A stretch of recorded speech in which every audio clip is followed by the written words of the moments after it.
Day number 8. 2 Kings 2, 1-12. A chariot of fire and horses of fire appeared and separated the two of them. And Elijah went up to heaven in a whirlwind. We can't always choose how we leave. John Heisman's exit from Tech is a good example. As Georgia Tech's first full-time paid football coach, Heisman coached on the Flats from 1904 through 1919 and led Tech to its first golden age. His record was 102, 29, and 6. It included 4 undefeated teams and 2 teams that lost only 1 game. The 9-0 team won a national championship with its closest game, a 32-10 romp over Davidson. In addition to being a pioneering coach, the eccentric Heisman was a professional actor and a lawyer, though he was reportedly a much better coach than he was an actor. In fact, the city's many theaters were what lured him to Atlanta from Clemson, which offered few chances for stage performances. His last drama at Tech was his exit, and a divorce was the cause. Heisman invited the athletic board members to his house for Sunday lunch, after which he stood up and heaved a pair of bombshells into the room. He announced to the board, "Miss Heisman and I have agreed to separate." After the stunned and somewhat nettled board members had participated in an equitable distribution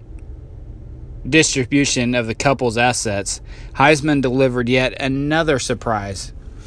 Because of the difficulties, it has been decided we should not live in the same community. Miss Heisman prefers to remain in Atlanta. Thus, as part of the divorce settlement, Miss Heisman got Atlanta and Georgia Tech got its coach's resignation. Al Thomey wrote, "Embarrassed and flabbergasted at the turn of events, the board had no choice except to accept the resignation, wish the Heisman well, and announce the news to the press." John Heisman's leaving Tech ultimately was a decision not entirely of his own making. Like him and like Elijah, we can't always choose how we leave.